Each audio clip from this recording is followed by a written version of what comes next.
அப்புறண்ணே சொல்லுங்க. விஜய் சர்க்கார் எப்படி போயிட்டு இருக்கு? நினச்சி கூட பார்க்கல இல்லை. ஆமா.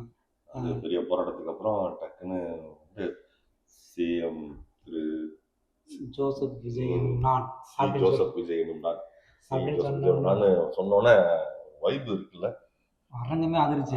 அன்னைக்கு பிடிச்சவன் பிடிக்காதவங்க எதிர்கட்சியில் இருந்தவங்க யாரா இருந்தாலும் சரி, அவங்க எல்லாம் இன்னைக்கு டிவி முன்னாடி பார்க்குறப்ப அந்த ஒரு எமோஷனலா ஒரு விஷயம் ஆகிட்டாங்க. அது எனக்கு தெரிஞ்ச ஒரு தம்பிலாம் கூப்பிட்டு அவரெல்லாம் வந்து வேற கட்சியா இருந்தாலுமே அது என்னமோ எமோஷனலா இருந்துச்சுப்பா அப்படின்னு சொன்னாங்க. அது நீங்க ஃபீல் பண்ணீங்களா?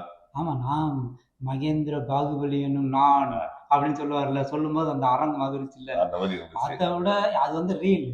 இது வந்து ரியலா நம்மளுடைய ஆளு, நம்ம அண்ணன் அப்படிங்கிற மாதிரியான நம்மளுக்கு அந்த வாய்ப்பு கிரியேட் ஆச்சு இல்ல. பதவி ஏற்ற உடனே வந்து 3 கையெழுத்து, அந்த 200 யூனிட் மின்சாரம் ஃப்ரீங்கிறது, அப்புறம் சிங்கப்பெண்ணை திட்டம், அந்த மகளிர் பாதுகாப்பு, அப்புறம் வந்து மது விலக்குக்கான அந்த போதைப் பொருள் ஒழிப்பு, அந்த திட்டங்கள் கையெழுத்து போடுது. இதெல்லாம் கூட பார்த்தீங்கன்னா அவர் ஓடி போய் டேபிள் தூக்கிட்டு போனது, அதெல்லாம் பெரிய ஹைலைட். தெலுங்கு அங்கேருந்துலாம் போட வச்சாங்க நியூஸ்லாம். Simple CM, simple city CM அப்படின்லாம் போட்டு பயங்கரம் பண்ணிட்டு இருந்தாங்க. அப்போ நேற்று நடந்தது, இப்போ இன்னைக்கு நடந்தது, இன்னைக்கு மாஸ் எல்லாரையும் போய் மீட் பண்ணது. இத்தனை வருஷம் அரசியல் இதுக்கு முன்னாடி இருந்த பெரியவங்க 2 பேருமே வந்து நேராக பார்த்துக்கவே மாட்டாங்க.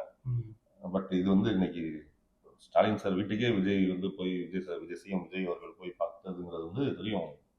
மரபெல்லாம் தாண்டி இளைஞர் அரசியல்ங்கிறது நல்லா இருக்கு. இதெல்லாம் தமிழக மக்களுக்கே இது வந்து புதுசா இருக்கு. நம்மளுக்குலாம் இது வரைக்கும் நம்ம பிறந்ததுலேருந்து இது மாதிரிலாம் பார்த்ததே இல்லை.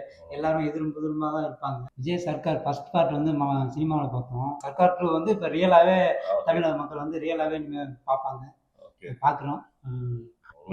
வேற ஆக்ஷன் ஹீரோவா இறங்கி இருக்காரு. இப்படியாவே பார்த்துட்டு இருக்கு உங்களை.